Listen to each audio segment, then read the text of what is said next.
Welcome to Graham Kerr's Kitchen. It's really two programs in one. This is a series that appeals to your creative side. Food that is sumptuous stuff. How could that be? This is a program about people who want to eat healthy and reduce calories. Actually, it's about food with an aromatic quality that fills the nose. Oh, sure. But it's also about keeping my arteries clean by reducing fat. But it doesn't mean a thing if the food isn't rich and colorful. Maximize the flavor. Okay, but I must have healthy food that I can cook in minutes. I must minimize the risk. So welcome to Graham Kerr's Kitchen, where we get our heads together just for you.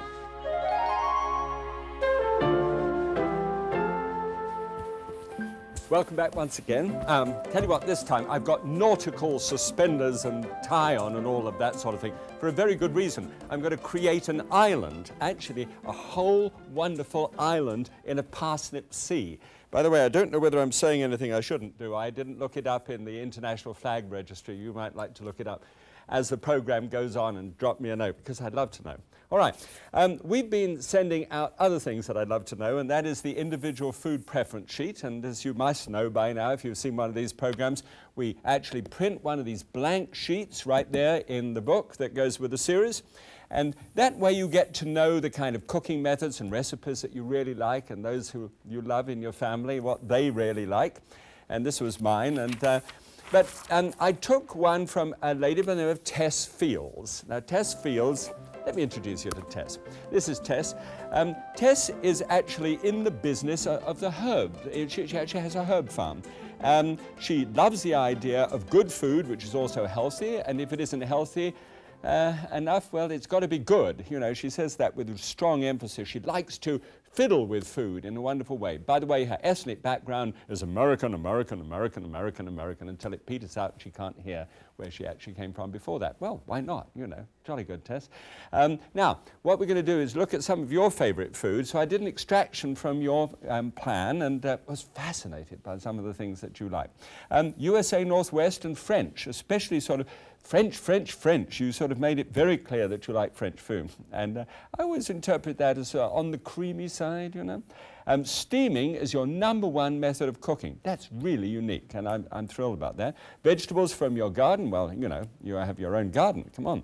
Rosemary and thyme and et cetera, all kinds of herbs. All meats, but you also wrote down tofu. Do you realize that's the #1 most disliked food in the United States? Isn't that shocking? I think most people have never tasted it. They just think, if I'm going to be asked that question, I'm going to say tofu. Little do they know, eh, Tess? And beans as well. Papaya was on there. And parsnips. You made a big deal about parsnips and saffron. So I took a snapshot of that and did this crazy dish just for you, okay? And by the way, at home, if you like this kind of food and whole grains and all that kind of stuff, this is really something else. Come through.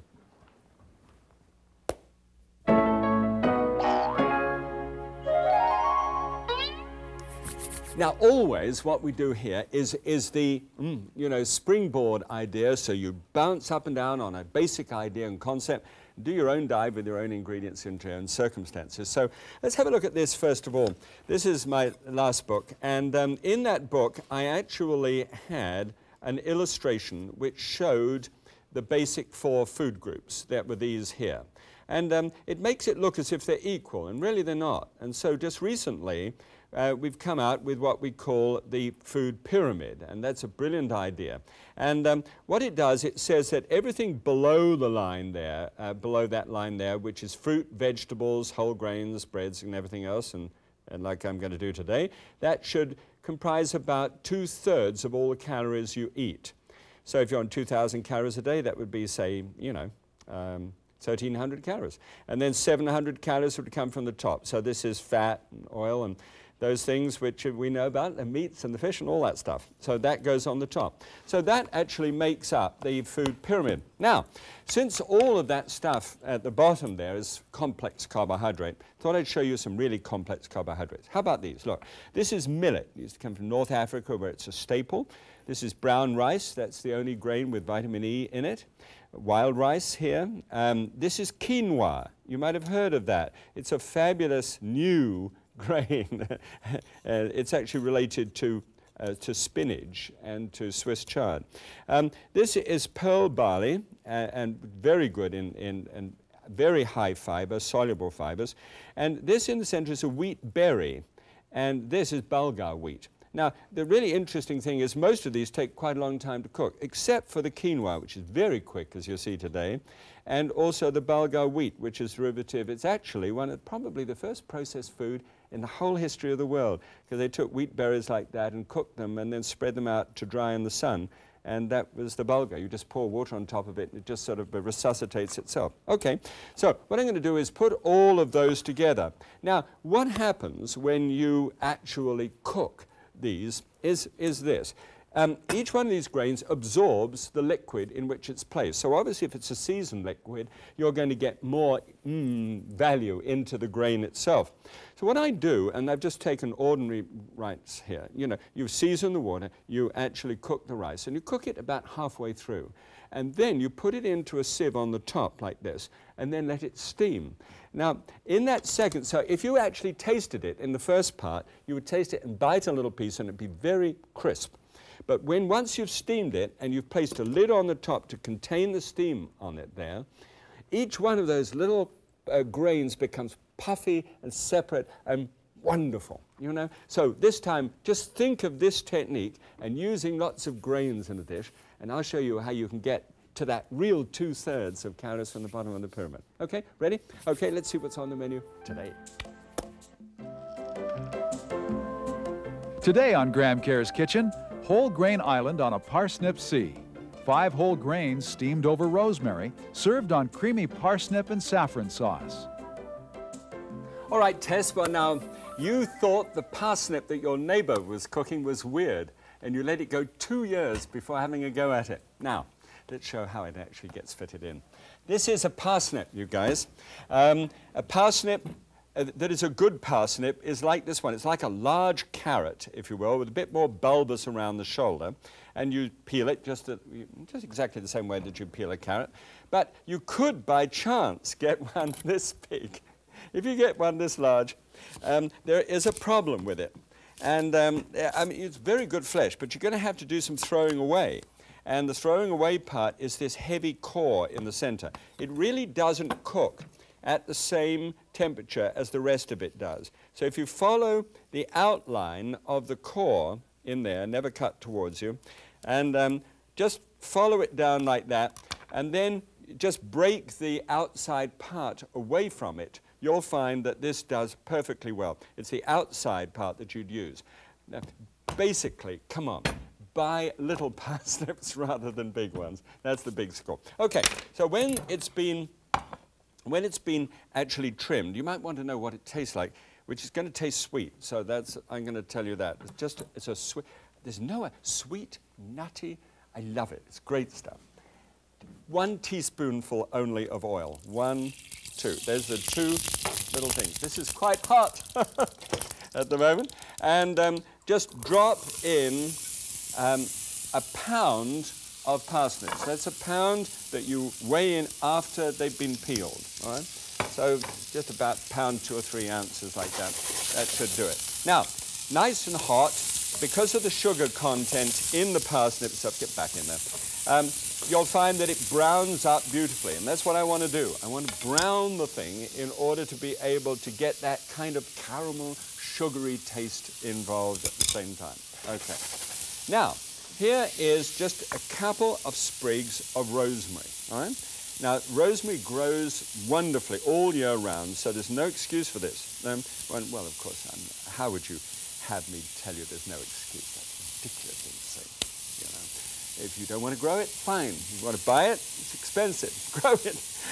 Put that down into the top, in amongst the sautéing pieces. See how they're browning nicely there now, and the rosemary kicks up in the middle of that and smells fabulous.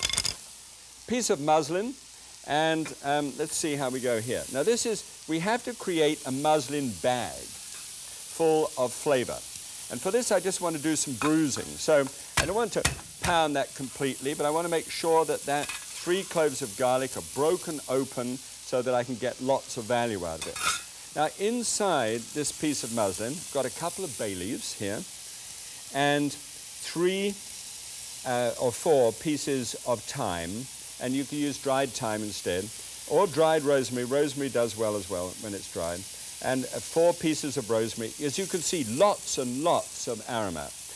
Now, all you do is just tie the simplest of knots here. Good. There we go. Just tie it, because the whole idea is to be able to, oh, I know, now I know why it was that big. Take all the parsnip peel that you've got on one side that you did the peeling on, and then now just simply knot it like so, and then knot it again the other side, and tuck it all in tight and bash it. Literally bash it. It will become green on the outside when you've done it. You'll see little bits of green starting to poke through. It'll smell wonderful because of the garlic. Whoa! Imagine putting that under your pillow. Put you to sleep. And then just drop that down, and that is going to flavor the water. Now, the water is just 6 cups of water. Let me show you what you put in the water. First of all, as we looked at earlier, oh, I'm just going to give these a bit of a shake so that they don't brown. I want them to brown, but I don't want them to burn. So those are going well. That piece that fell on the floor, I just squished it. But there we go. Here is the brown rice. Now, that's the one which has vitamin E in it, just a little. And so we just drop that down into there. There's half a cup of that. Half a cup of the pot, in this case, pearl barley. All right, just drop that in there. Then a quarter of a cup, half the quantity because it's so expensive. This is the wild rice, all right, from Minnesota. Just drop that in. And then the wheat berries. Now, the wheat berries must be soaked overnight if they're going to cook at the same time as everything else. That means it's very labor intensive. You just put water on top of it and leave it, all right? It doesn't take long. Just do it the night before. And then take half a cupful and just pop those in as well. Now, all of those will cook at exactly the same time. What you do is you put the lid on, let them go to a gentle boil, and then after 28 minutes, just set the timer, they're going to look like this little lot here. Now, obviously, what's happened here is that the water has got soaked up, and it's aromatic and wonderful, and this is the herb bag which you've got in it. And then to this, you add the last of the grains. Now, this is the quinoa that I showed you earlier. Remember, I said that it was a very quick cooking one? Well, this is really quick, because you put this in, and the reason I said 28 minutes, because I wanted to cook it for 30 minutes together. So this extra 2 minutes now is the amount of time that it takes just to put the quinoa in there, make sure that it's damp in the center, keep the herbs in all the time, and there. And just give that 2 minutes. All right, now, after the 2 minutes that I've had, this is, oh, let me do this first of all. I think you'll follow this easier if I do it this way. Now, with these parsnips, you see how nice and brown those are now? And with the rosemary in the pan, don't they look gorgeous? And the smell is wonderful that comes off. Pop those into the top of a steamer, because you don't want to cook them all the way through there. They'll desiccate too much. But so in this time, what's going on here is they just take 30 minutes, all right? 30 minutes to steam through until they're butter soft, so that you could actually take a hold of them, and you could just press your fingers against them like that and squeeze your fingers, and in a moment they're gone. That's how tender you want them to be. Okay, again, not much to watch out. Just set the timer. Now, just imagine that that's been done now. Now, underneath this, I have these grains in here. In order to follow this properly, remember, 2 minutes here, and then tip those into the top of the steamer. And I put some muslin in there in order to save them from dropping through. But then that gets an extra 15 minutes of steaming, and they are totally perfect. Right, put the lid on there, keep those hot in just a moment. I'll be back to those in just a sec. But first of all, let's look at the parsnips. Remember, they take half an hour. And so, hey, they wind up in here. Isn't that amazing? And well, I put these in here so that they would keep warm. These have had the half an hour. They're butter soft in that steaming. And this is such a great idea. You've really got to try this. You know, it is luscious. Now take these caramelized, soft, tender parsnips and put on top of that 2 cups of evaporated skimmed milk. That's the stuff you get in a tin, all right? Just put 2 cups on the top. This really couldn't be simpler. Watch this. A little dusting of saffron that I like to add because it helps to make it a lovely yellow color. That's about 1/16 of a teaspoonful. And then a really good, about 1/4 of a teaspoonful of freshly ground white pepper. Give it a bit of a zip. And some salt as well. I don't think you need much salt, but about that, enough. All right, now, lid goes on the top. This is one of these food processors.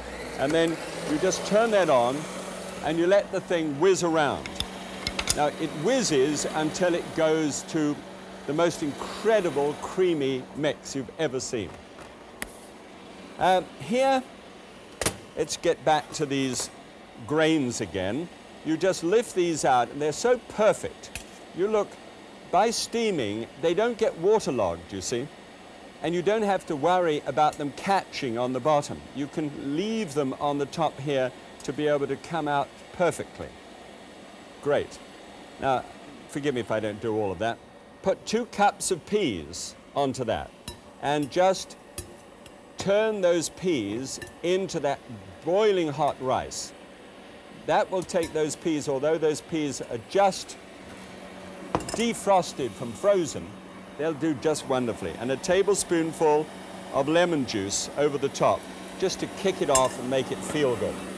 A little bit of black pepper you can put into this, because it's got the wild rice in it and it won't show. All right, so that's good. Great. Smells and so separate. That's what I love about it. Now, here, I must tell you that Tess is a great one at decorating food and making it look wonderful. And she loves doing that. So, Tess, this is just for you. You get one of these rings, which is Teflon coated, all right? Put that on the top there. Very inexpensive. You can buy them all over the place. And we'll just put that down in the top. And if you don't have one of these strainers, that doesn't matter. You can do it with a spoon. And in fact, I will do it with a spoon just to show you. Just put it over the top and just press it down tightly. And it needs to be pressed down tightly for a reason that you'll see in just a moment. Take the bits and pieces and remove those from the trays so that you don't have them lying around. Okay? That's looking good. Now, stop. This takes about 3 minutes, by the way. And at 3 minutes, you will be absolutely amazed at what you've got. Get a hot plate out of the oven and show you. It's like one of the creamiest, softest, most delicate sauces. Slightly sweet, because that's where it's coming from. And all you do is you create your sea now. All right? So look at it. Look at this. Look at this. Look at that, would you? It's remarkable. Then you take the ladle and just do this, and you create your sea on the plate. See how easy that is? Just put the sea like that. Now this is the bit which gets a little tricky. You've got to launch your island. First launch your island. All right, get that straight like that. Put that across the top there, and just push it down and on top. And you have launched, oh, well, a slight avalanche on one side, but that's a random pea. And then put a little scoop of the sauce on the top, and then, oh, I'm going to put that on the last time. I want an island that I can see. See, I'm a sailor, and I love islands that have a little something about them which separates them from everything else. That, by the way, is cayenne pepper, which is not on the average island. And then a little black pepper over the outside, because it adds textural and interest over the thing. Looks good. Right, now here goes. One tree island. So we stick the rosemary on the top. Okay, and so this becomes the dish. It is virtually a full grain island with the peas in it, which help to make it a complete protein. And then the sea around the outside with this sweet, luscious French-style sauce. It tastes wonderful. Come through and I'll see. Now, this is exactly half the size of the actual portion. I wanted, for Tess, I just wanted to create that sort of, you know, the island on the sea. What you can do is make a well of that rice. You know, like pile the rice on the plate, make a well in the center, and then fill the sauce in the middle, and then just spoon it up. It is the most delicious thing. Okay, well, I'll tell you about that later. This is compared with this classic here. Now, this is parsnip and celery over rice, and it has a cream sauce in it. Let's compare the two together.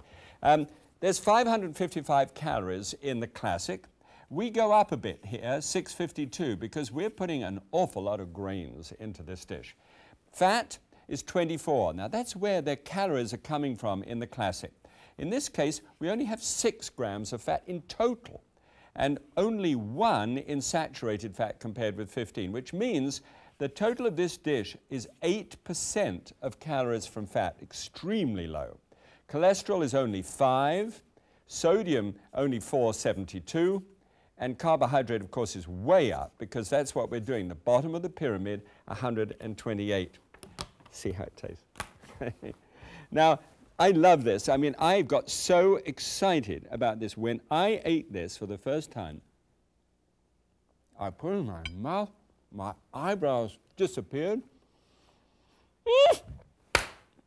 I went, and immediately everybody said, let me taste it too. If you're reacting like that, it must be fantastic. Ah, wow. I mean, this is just, whoopee, you know, kind of Popeye stuff. I mean, it's just wonderful food. And please, I know there's no meat in there, no great big bleeding steak, but, full grains, bottom of the pyramid, you know.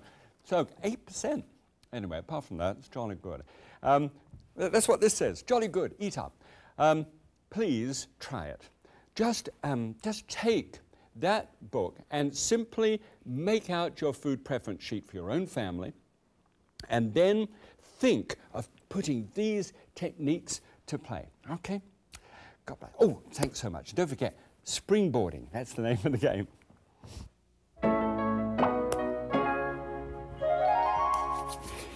You ready for the extra meal? Good. I'll tell you what we're going to do now is remember all of what this is about is to be able to have the grains to do the work, to do the work that you actually do just once, and do all that grain or do all the steaming, then take it and put it into a bag, flatten it out so that you can actually have it in your refrigerator so as to make lots of space for it, and then put it in and defrost it and just have it on the side. Now, what I want to do this time is to make a soup out of this. So you take a couple of, that's a whole pint of those grains, and stir those into a gorgeous soup base. And I'll show you how to make that in a flash, all right? Take a tin, it takes 37 seconds to open a tin, of low-salt red kidney beans, all right? Drop those in as well. Now, the kidney beans make up for a little of the protein that is lacking in the other grains. They make it a complete protein now, all right, called a complementary protein. We put that in there, and raise the heat up high, and then put some Swiss chard on the top. Just a couple of cups of Swiss chard. That's the red, the scarlet Swiss chard, or strawberry chard as they can sometimes call it. Put that on the top there, put a lid on the top of that, and just bring that up to the heat. That's all you have to do. Now, and it makes a whole meal. This is what I did. I took a can of no, salt beef stock, and put thyme, peppercorns, cloves, and parsley in that, as normal way that we normally do. And then took 2 carrots and a clove of garlic and that size of an onion, chopped those up, fried them off in a little oil, just 1 teaspoonful of oil in the bottom of the pan, and then put 2 tablespoonsful of tomato paste on the top. Stirred that all in until the tomato paste started to darken a little bit, and then simply poured the stock on the top of it. Now, here it was a little hot paprika, and simply added that until you said, hey, I've had enough. And that's all that happens. When you've done it, you find that you've heated all the ingredients together. It's come to the boil. You actually allow the Swiss chard to be like a garnish to that. And then you take it up and serve that into a bowl. Now, it's a cold night. You need nourishment, but you need to know that you're feeding your family with the best there is and that you did it for them yourself. I tell you what, it tastes wonderful. It's hot already. God bless. Enjoy life. And just a quick PS for you, Tess. I understand that our recipe arrived at exactly the same time that you seriously put your back out. And I'm sorry about that. And I certainly pray that you'll be back and on your feet again, because we want to know how you feel about the recipe. I'm dying to know. It is quite delicious, by the way. Time to do the washing up. Happens to all of us. God bless you.